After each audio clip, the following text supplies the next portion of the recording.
So I just want to start by reminding everyone that we have some regional representatives for the 11Q Research and Resource Group. We have them kind of set up for areas of the United States, and we have one person that's kind of over that area and may be able to help you connect with other families or help you find services, anything like that. So here's our list of regional representatives. I'm not going to go through them all because I don't want to go into our time, but we have those, and then the ones listed at the bottom are the ones that are not U.S. based.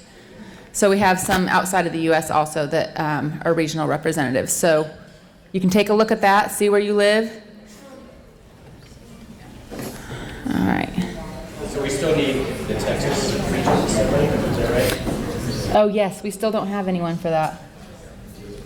Yeah, so if anyone is interested in Texas, Arkansas, Louisiana region, we could still use a regional representative to be kind of over that area. All right, she's elected. Not here, you get by default. All right. Okay, just for your information, these are the officers of the organization. I left Paul off there, but Paul is also our Chief Medical Advisor. I am the president. Jessica Ficchetti is the vice president. Rich Siritz is not able to be here with us today, but he is the treasurer and does lots of hard work for us. Melanie Johnson's the secretary, and our fundraising co-chairs are Beth Broman and Amity Woodford, and they do a lot of hard work for us also. And newsletter is Krista Walsworth, and she may be wanting some help with that also, so we'll talk about that in a little bit. Rich couldn't be here, and so he sent me his financial report. So this is the financial report for the...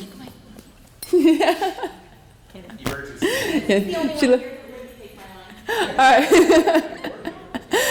So this is the financial report for the year 2015. This includes, we have two funds in our organization. We have the general fund, which goes to support things like a conference like this, and we have the research fund, which goes to support Dr. Grossfeld's research. And so we'll talk a little bit about fundraising and how you can fundraise for the different funds in a little bit, but this is just the financial report for the year, for 2015. Really hard to read. I'm sorry, I know, like... Let me see. Why don't you just walk through it? All right, let me see. I can't read it either because it's a photo. I know you can read it from up here. Oh yeah, it is kind of fuzzy, isn't it? Okay. I'm gonna have to pull up the actual one. That is pretty bad. You know, maybe I will go ahead, maybe we can go ahead and send that out later instead of me trying to find it and take up time with it now. But does anyone have any questions about it? Basically, My only question is, are we doing worse or better than last? we're doing way better. I mean, but you know, the conference costs way more also. So we're doing a lot better.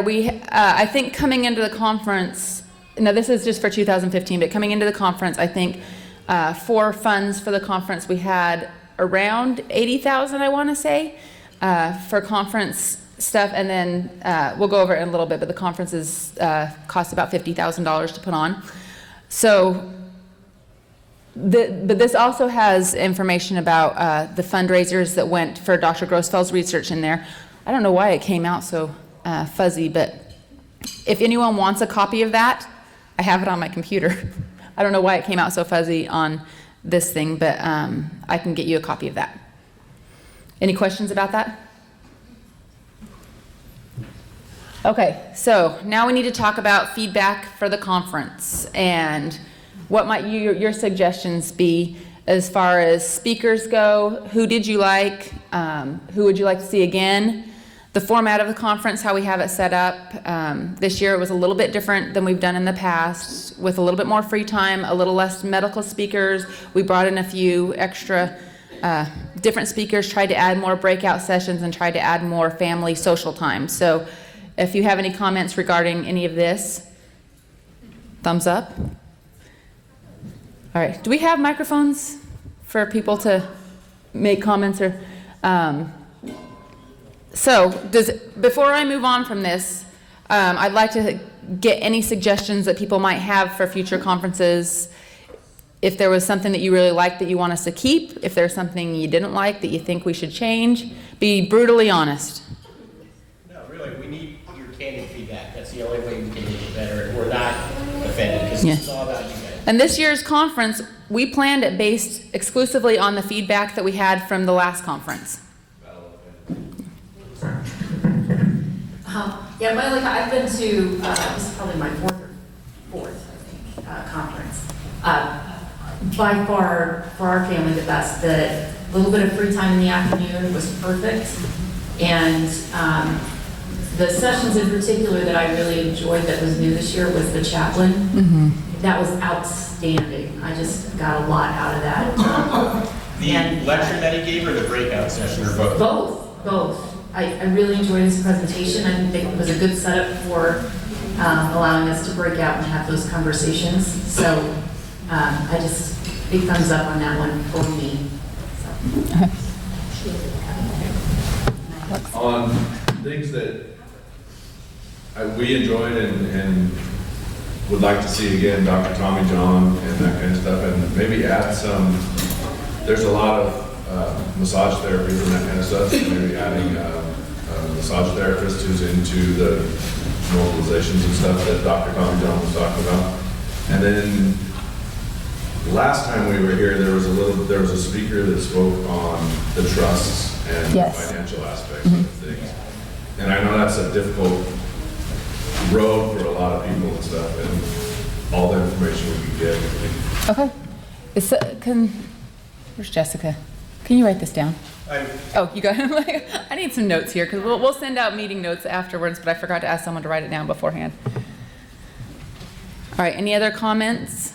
The adult group, the adult breakout session yesterday with the older kids had said that they were really happy that we were having our adult night, and they wanted to talk about setting up something for them.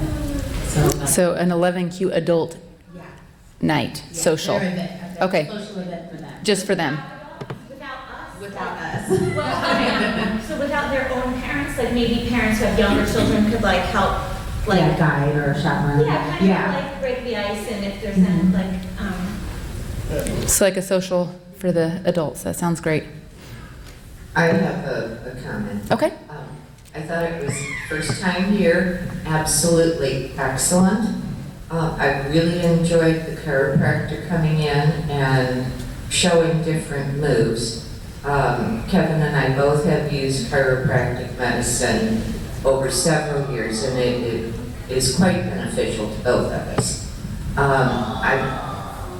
Communication has been a very important thing in our life, and the technology out there for assistive devices for communication is just expanding by leaps and bounds.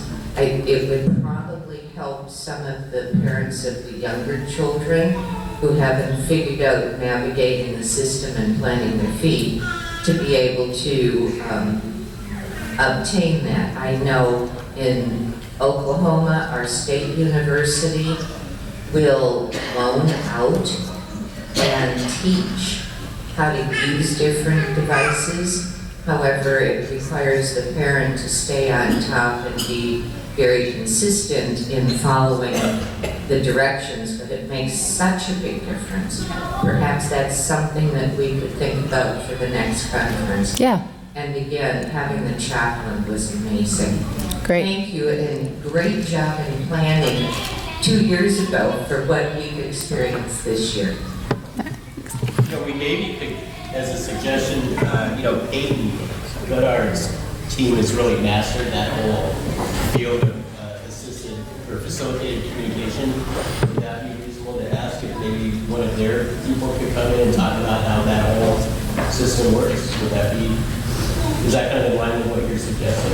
I would think so, yes, because there's so many things, and in 2 years it's going to change. It's going to be big. It's going to be bigger and better. It's no different than Kevin with his hearing aids. Over the years, the technology has expanded to marvelous heights. He's looking at, once we get back, seeing how much money he has left over and buying a remote control Bluetooth for the TV and the iPad, so I can hear at a normal level, and his is amplified that the neighbors aren't hearing it. Okay, any other comments or suggestions? Emery? Yes, Okay. I have one. I really enjoyed the endocrine talk. That's a specialist that we haven't seen, but I do have some questions for our pediatrician when we get back. So I really, really enjoyed that. I also really enjoyed, like everyone, Tommy John. I think I've really heard horror stories of chiropractors, but he really gave me a lot to think about, and so I really took away a lot from that. And then I know in the past they've had GI.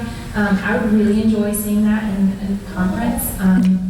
That's something that we really struggle with Grady. So that would be really awesome. And I just really second the speech because, or just communication, because for us, we didn't start communication with Grady until he was about 2.5. And I mean, I know that's still fairly early in comparison to others, but he is getting really frustrated with the lack of communication. And for me, I just kind of really took on the thought that if he couldn't talk, that there wasn't really anything for him to say, and that's just so wrong. Grady has a lot to say and tells us that on a daily basis. So whatever communication you use, you know, it's huge, and so it doesn't have to necessarily be like an iPad or whatever. We use a pod.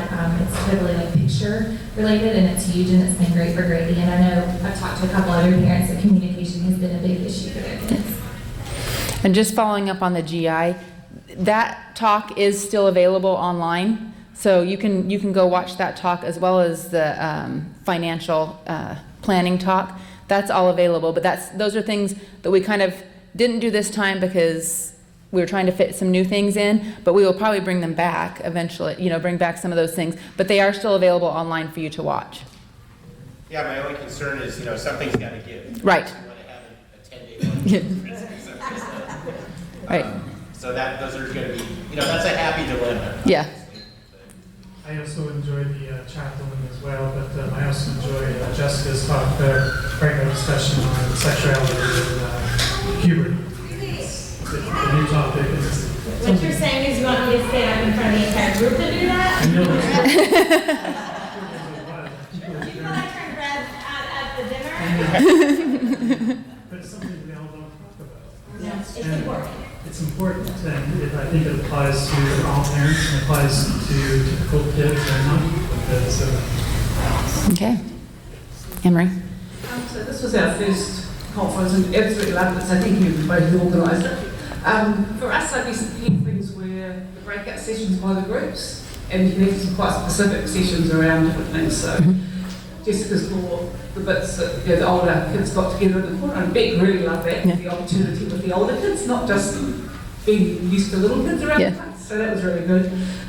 Similarly, really enjoyed the chaplain. I thought he was fantastic and really down to earth, and yeah, it was great. Couple of little things I thought we could improve. The name badge is potentially stuck up here, so you can actually read this. To find out where people are. And with the breakout sessions, sometimes it was quite hard to hear.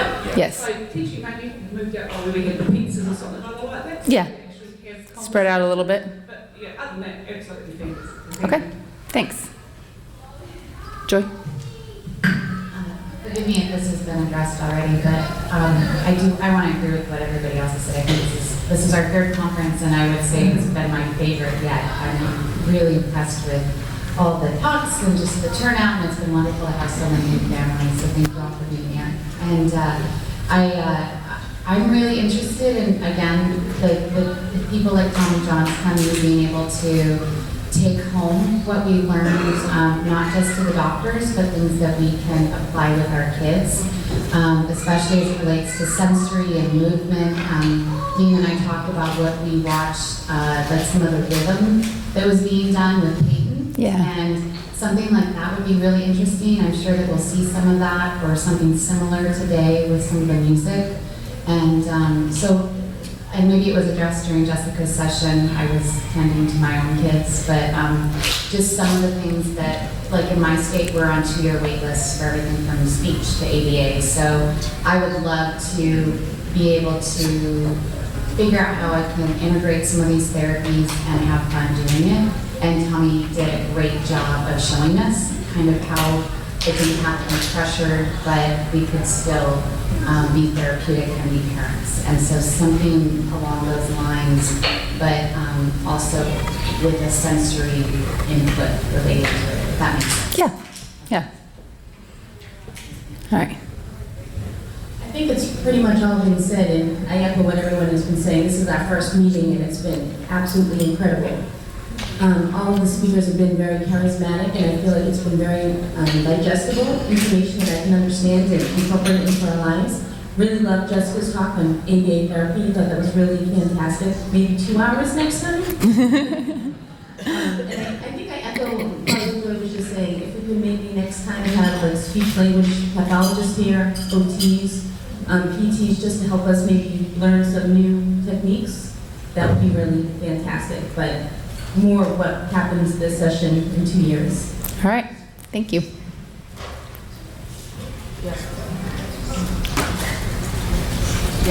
One more.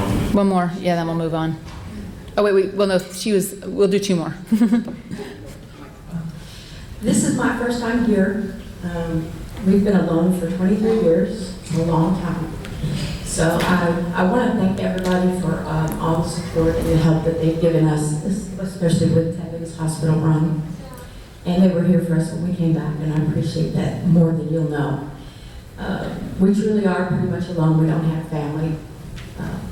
So it means a lot. I often don't know how to reach out because we're not used to it. So thanks for reaching out to me and to Tevin. A couple of things that I really wanted to see, we didn't get to see because, of course, those were the times we had to leave. So I was wondering if the GI was filmed, that part of it, and also the chiropractic part. So The chiropractor was filmed. The GI was from the last conference, and so that's online, already available to be watched. Awesome. So, and all the sessions that we recorded will be available to watch, but we have to give Tim time to process them and edit them. And so he will let us know when they're available online for us to watch. Okay, fantastic. Thank you all very much. And then Laura? Hi. First of all, it's been totally worth a really long journey. It's been absolutely fantastic. Just a couple of things. I'm sorry if I said this already because I came a bit late. I thought it might be really good to get all the speakers to give suggestions of reading materials that people can create a reading list. Yeah. Particularly around things like ABA and stuff where you might actually be able to practice that yourself. The other thing was I really liked Sophie Barrett's talk. And what I really liked about that was that it brought in the element of the whole family and the way that, you know, that the child with 11Q kind of changes that dynamic and everything. And I did think maybe that might be something that could be built on. So for example, Sophie's talk was fantastic because it was like a first-person view of that situation being a sibling. But I was sort of thinking, what if you had maybe a family therapist or, you know, kind of joining with that sibling in that session? Yeah, that's a great idea. And actually perhaps help people who are in that situation to think of strategies or whatever to deal with it. That would be really useful. Okay, thank you. Excuse me, I have one. Okay. My feedback was coming from we're a first time visitor as well, and coming from an area that really doesn't have a lot of information about JS, we really appreciate the fact that after some of the speakers spoke, they came up to our family, provided us with emails, telephone numbers, resources that they would be willing to follow up with us and to be able to take back to our hometown and provide to the medical staff where we're from so that we can actually use them. And they made sure to let us know to tell them to use their name. Yeah. We appreciate that reference to them so it can actually help get back them and provide them with additional information. So thank you very much. All right, great, thanks. All right, we need to move on because we have music therapy coming in pretty soon. So, 2018 conference, moving on. We need to discuss if we want to have it here again or if we want to consider an East Coast conference, potentially. This is just a breakdown of the cost of the conference, just for your information. The estimated total income might be a little bit higher than that was before. This was in my budget before we nailed down how many families were actually coming. So this was kind of based on when we had about 60 families registered. So it may be a little bit less than that, but our expenses are going to be around 47,000, about 48,000. And so that's about what the conference costs to hold. So in order for us to do another one in 2 years, we've got to come up with funds. So that leads me into fundraising.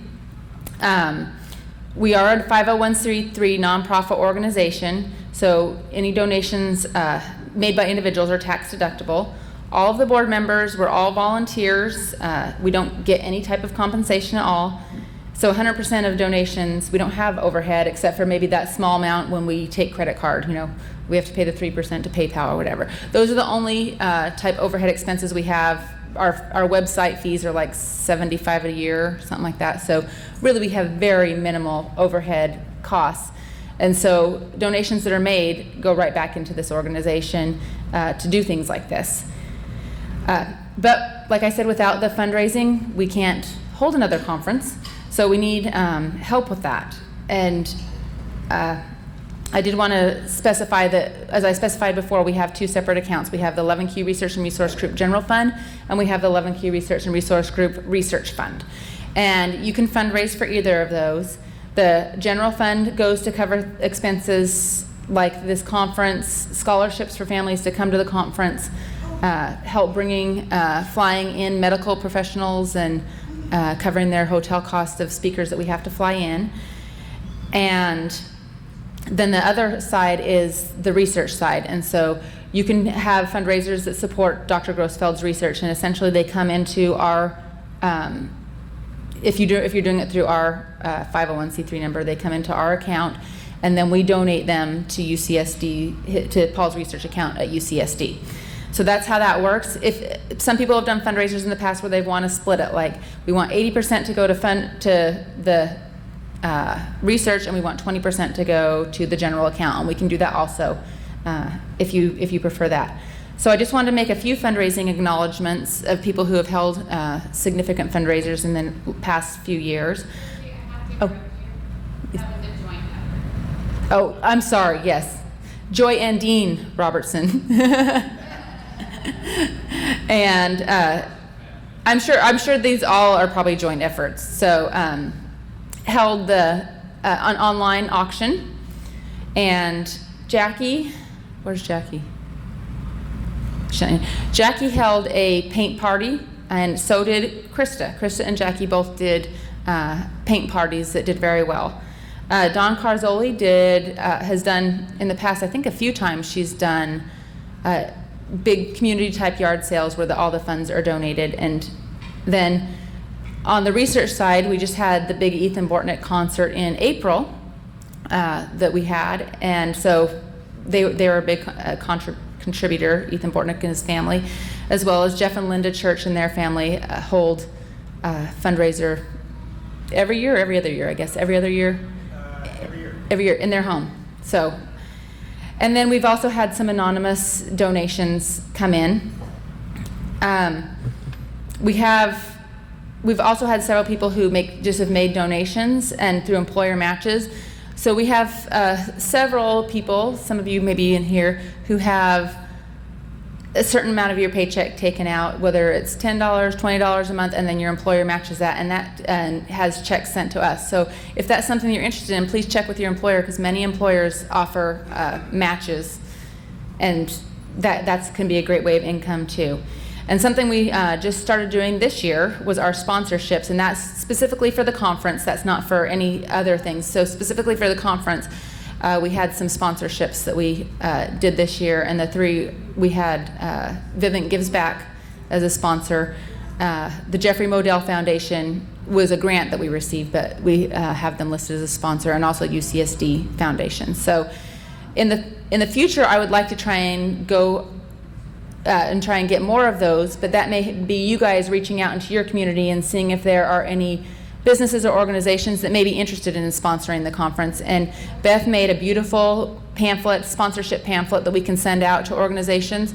And so that's something that we will kind of be touching base with people on in a couple years when we're preparing for the next conference, so that we can try and get more sponsorship, because the more sponsorships are way easier than the fundraisers. But that's kind of a direction that I would like to try and increase and improve in.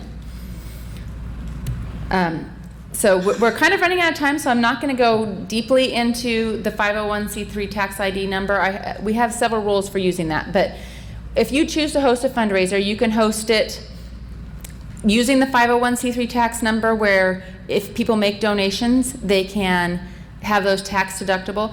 But there are several rules that are required if you hold a fundraiser using the 501c3 number. Because if you hold a fundraiser using the 501c3 number, you are holding a fundraiser representing the 11Q Research and Resource Group. So that we have a lot of rules that are IRS rules that we have to follow so that we don't lose our tax ID. And so there's a lot of paperwork that you have to keep up with, a lot of rules and regulations that you have to make sure are covered, and all of that information sent into Rich. But if you choose to do that, then you can also offer the tax deductible, the donations that people make at the event can be tax deductible. But you can also hold a fundraiser without using the tax ID number, and that would be in a case where you're not giving out any receipts for donations or anything like that. Like if you had a yard sale and just had people donate items, they didn't need tax receipts, you could hold the yard sale and then you would send the money into the organization, but we wouldn't have to worry about tax receipts for each individual donor. So if you have, you know, if you want to do like a smaller scale fundraiser that won't require that, that's the easiest way to go. And then the sponsorships, like I said before, in a couple years well, it won't be a couple years, because in about a year, we'll start really hitting the ground running again. We'll start looking for some more sponsors for the next conference. So if you have any thoughts or ideas, start buttering them up now. All right, then, how can you help? So if you would like to get more involved in the organization, we always can use more help in several areas. Beth and Amity are our fundraising co-chairs, but they can always use help on a committee, helping them to organize things. All fundraisers using the 501c3 number have to fill out a fundraising proposal, and that's sent to Beth and Amity, and they review it and make sure that we're following all the rules and regulations. Every state may have different things. Like every state, you can't hold a raffle in without having licenses. So they go in and look up all that information to make sure we can do what we want to do. So if you would be interested in being on a fundraising committee and helping out with that, if you'd be interested in any of these, talk to me later. Newsletter committee, we have Krista Walsworth, who does the newsletter, and she does a beautiful job, but she could use help collecting information for the newsletter, like emailing people and saying, hey, can you write this for the newsletter, or could we use this picture for the newsletter, or something like that. So if you would like to be involved with the newsletter in any way, you can let me know. Conference planning, we have a lot of jobs that can be done beforehand in the conference planning. Joy stepped up and did the child care this year. I don't know if she's going to want to do that again, or at least by herself. So if there are anybody who would be interested in stepping up and taking over a portion of the conference, it doesn't have to be taking over the whole thing, but it might be like, hey, you know what, I would like to plan the family picnic. I would like to try and, you know, get all the contacts and pick a jumpy company and all that stuff, or pick the menu, whatever. I'm happy to hand that to anyone who'd like to do that. If you'd like to help out with the child care, interviewing providers, helping plan the sessions for each day. We try and have themes for the kids and crafts. You know, if you'd be interested in being involved in that to try and help that program, let me know. And then the final is awareness and publicity, and that's something that I really want to kind of push, and it's separate from fundraising, but it's just trying to get our name out there, like what we are, who we are. And so looking for opportunities in the, you know, just throughout your community or other communities where we can get our name out there and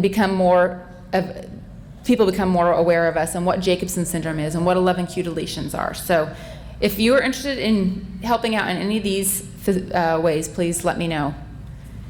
And that's it. So Paul, I'm gonna let you go on to your next part. Yeah, okay. All right. I didn't hear any feedback though about conference location. Oh yeah, we didn't go back into it. So does anyone have any thoughts on conference location?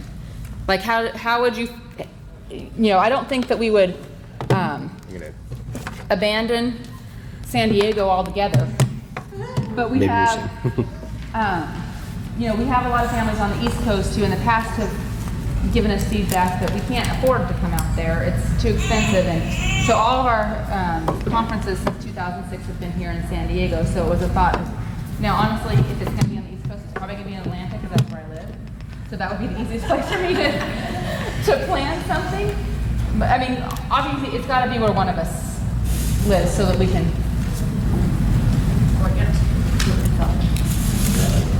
Anyone have any thoughts or comments? Question on that.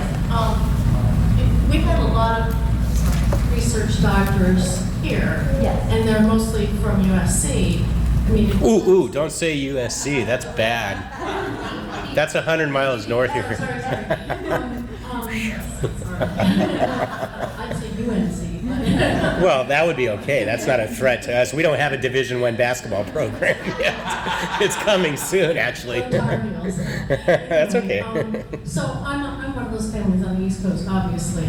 Is it more difficult then for us to get those experts in for that? I mean, that would be a concern I would have. I would love Yeah, do you want to address? Yeah, I think that's a really important point. I mean, it's a trade-off. Realistically, unless we could do significantly better fundraising, but even that, it's people's time. And, you know, obviously for my colleagues that can just run over here from Rady Children's, which is 15 minutes away, it's not a big deal. But if you're asking people, you know, to make a trip across the country, that's a major time, you know, giving up a major amount of time.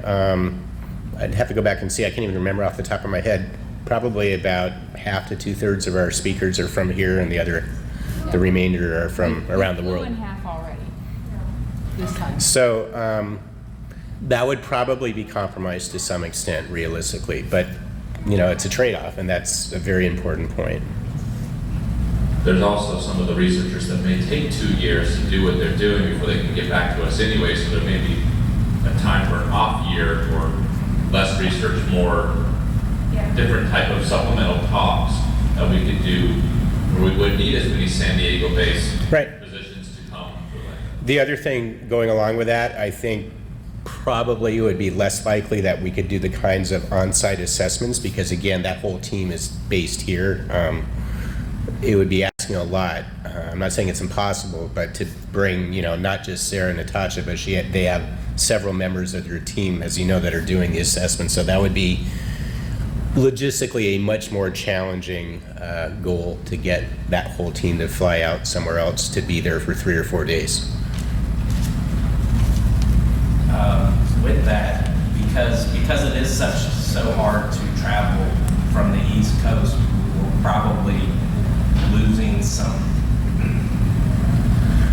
Because of the length of travel and all that, we probably don't have as many families that come. So part of that might be to try to do more fundraising, do more sponsorships, to be able to give more families, not just the time, but the financial side of things, to allow more families to get here so we can get more information. Because I do think that if we went, obviously, to the East Coast, we have the problems with the doctors and all that, but by keeping it up here, we have the problem of not being able to entice more families. So that's maybe the trade-off is to try to get more fundraising and be able to provide more scholarships. And I think we've made some progress with that. Would you agree, Lindsay? Yeah. I mean, I think we've been able to provide, correct me if I'm wrong, more scholarships for this conference than in previous years, and I think that's why we have a much greater attendance. So I think that's already an acknowledgement of how that's working, and we can keep that going, try harder. I have a question in relation in tandem to Jeremy's, in relation to fundraising, and knowing that we have the two separate groups. I know previously, Paul, we had talked about, say there are 100 registered families, and we need $150,000 a year to run the lab, making it $1,500 a goal, family goal kind of thing. Is there an idea of how much, you know, based on what new number of families we have, Lindsay, there's a little goal that we can use for information purposes to see if we can reach for research or for the conference? Paul, is... I was going to talk about that in a minute. Yeah. And have maybe a goal number Well, for you? yeah, I mean, this conference cost about $50,000 to do, and we have about 50 families here. So essentially, we're spending about $1,000 per family. to put it on. Okay, great, that helps. Something to look into, and I don't know the details. I know that the NIH or maybe some other similar organizations do fund conferences.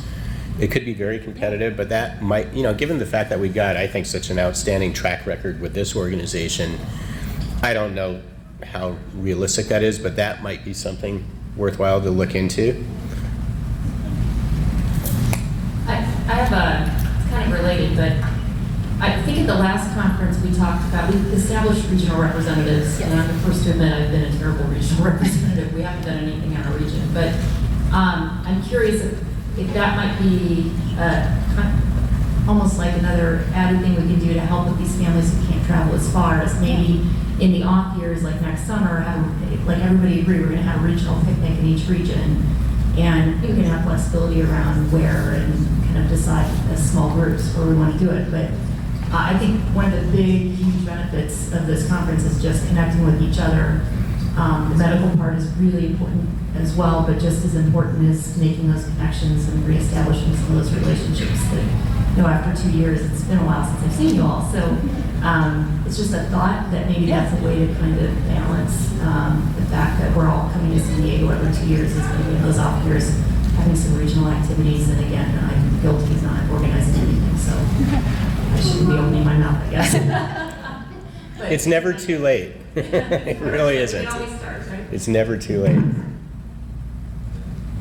My question is, I know summertime is ideal for families because of travel with the young kids, but is there any way to reduce the cost for the conference by having it during a different time of the year? Yes. I mean, hotel prices are significantly less if we come like in December, but I feel like we might not get quite as many families who can come.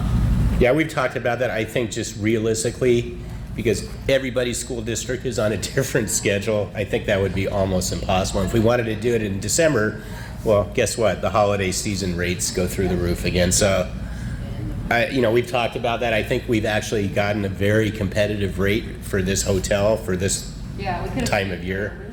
If we could go like the second week in December. I was just thinking also, a lot of people can't, like my husband can't take vacation during the summer, and it's fairly hard for me to take vacation in the summer, so that was just another, a lot of professions can't necessarily take their vacation anytime that they want. But then there's some that can take, like teachers maybe more able to come during the summer. So I was just I think the main reason is just because obviously most families that are coming here have school-age children, and I think just logistically that's what's become the most realistic.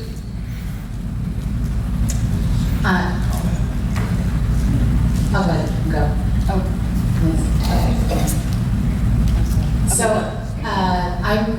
So like Stephanie, I'm the regional representative, and I think our issue has been not actually knowing who's in our region. So I'm just going to say right now that I'm your Northwest regional representative. So if you want to connect with me, please do, because I've tried several times on the Facebook groups to connect with folks, and aside from the Tuckers, it's been hard to find who's in our region, and that may just be that there may not be many people in our region as well. So that's one thing. But I'm somebody who really believes in what's good for the community, and so it's hard for me to say that I want to support what's best. But I do have so my thought coming here was that it seems fair for us to rotate, to take a turn, with the East Coast and West Coast. But as I started talking with other folks here, the general consensus I got from most people was that this is an experience, and we've created kind of this routine of coming here with our families for those of us who have been coming here for years. And my kids look forward to it. They talk about every summer, are we going to San Diego? So I'm just going to add that even for some of our kids who anticipate that even just some of the shift might be a little bit hard for them. So as we're making this decision about, new families, and we want to take that into consideration too, just to keep into consideration some of our kids that might have gotten used to this experience in this hotel. And the one thing that I have to say about that is most of us who are here, we're here because we can come to San Diego. And so we're all. And there's definitely a sampling bias. Yeah, exactly. We will be sending out a questionnaire to everyone, because the people who are going to choose East Coast are the ones who can't be here today. But, you know, Hence the good for the community. Right. And my husband didn't get to make a little plug, but if anybody's doing any fundraisers, please contact us. We would like to be able to donate any of our jewelry to any of your fundraisers, of the jewelry we make. So on a side note, sorry. Stuff we bought. No, the stuff we bought. Or stolen. Oh. what do we have till? What time? Is it 10:30? Is this the last one before we move on? Yeah, let's. Okay. Well, we need to end at 10 because they didn't get their kids. I just Okay. wanted to say that We'll be if, fine. to agree with Joy, if we can get the representatives, the area representatives, a list of known counties in the areas. I think I'm only aware of 5 in my area, but if there are more, I'd like to touch base with them and share, services information. And then,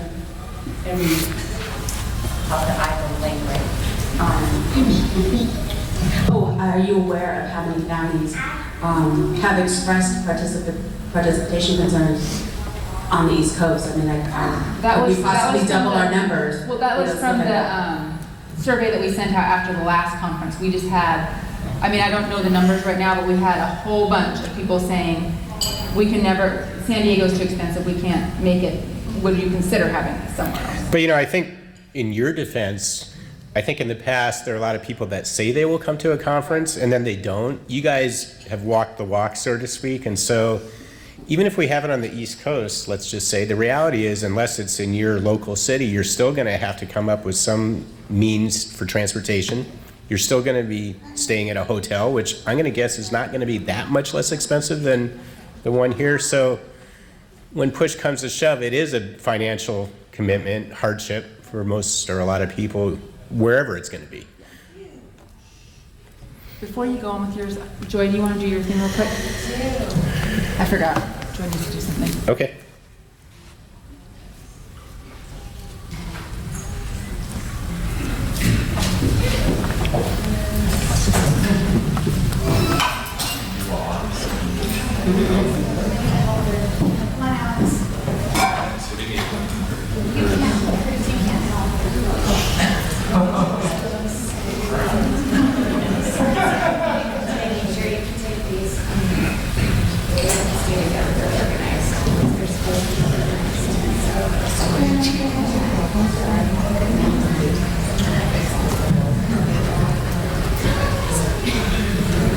Everybody's here. So I just want to thank some really amazing volunteers that we had this year. So let's see, Maggie and Mary Beth Lassiter. I don't think they're in here because I think they're working in the child care room. But they flew out here on their own dime to work at our conference this year. And they are the mother-daughter team that came out from North Carolina. So we have a little gift for them. And like I said, they're not in here, but if we could just acknowledge them somehow. When you see them, please say your thanks however you can. So that's Brittany Porter, are you here today? She's actually getting stuff for the picnic right now. Okay, so Brittany is Linzee's sister. Brittany comes out every year and again on her own dime to volunteer and help make things amazing with our conference. So thank you, Brittany. Grace Porter, Katie Brannon, and Haley Flores, and Brandon, yes, have all been teenagers who have been helping in the child care room and just kind of filling in their siblings and cousins and just, teenagers who are helping make things great. So they're amazing, and I have a little gift for them when I see them. And the kids have made thank you cards for all of them. I would love to thank Glenn and Susan Carroll. Would you come up, please? We have a little mug and a thank you card for you. This is for Glenn and Susan, and a card from Braden. Thank you for coming out and helping make this conference great.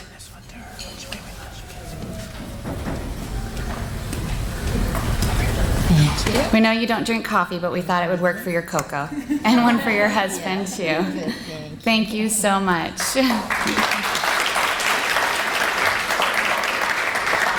Mr. Tim Pellet, will you come up, please?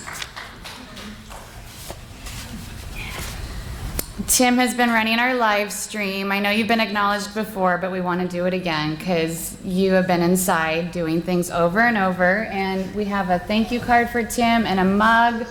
So I think Julie has, well, sure, either one. And a card. Thank you, Tim. Thank you. We have one for Curtis. Oh, Curtis. Well, Curtis can come up too.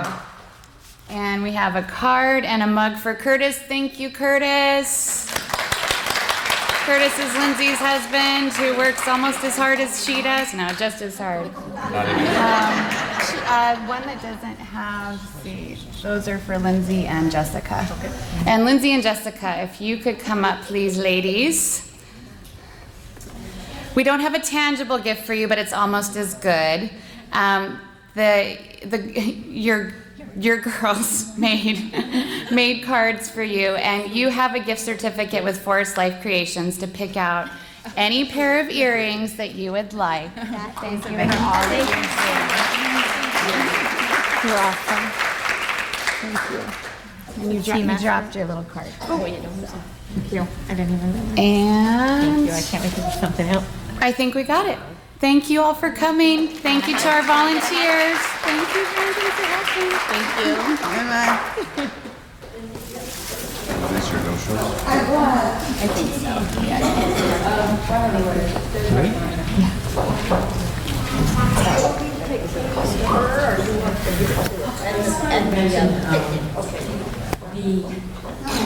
To defray the cost, what we did, we negotiated with Emmett's adult budget for Medicaid to pay for his flight and hotel, and some creative negotiation with the folks that provide his services. So if anybody has an interest in doing that, we can talk with you about it. My husband's very creative with these kinds of things. So it's just another way to defray the cost. How did you do that? He's so smart. Yeah.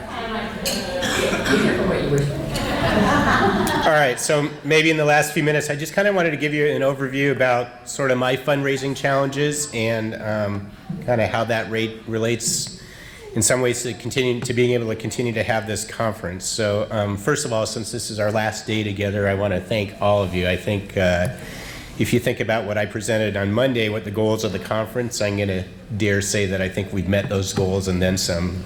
So that's a great tribute to all of you.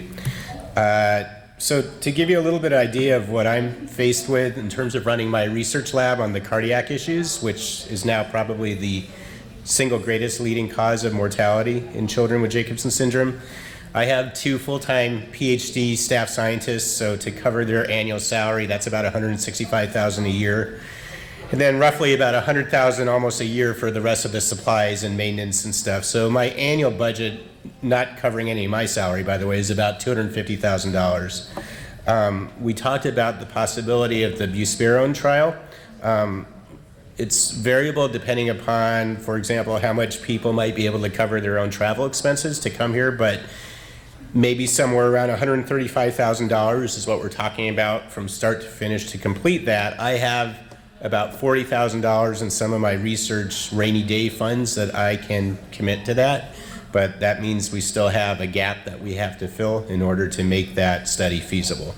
I'm working on some other options, but just to kind of let you know where that stands.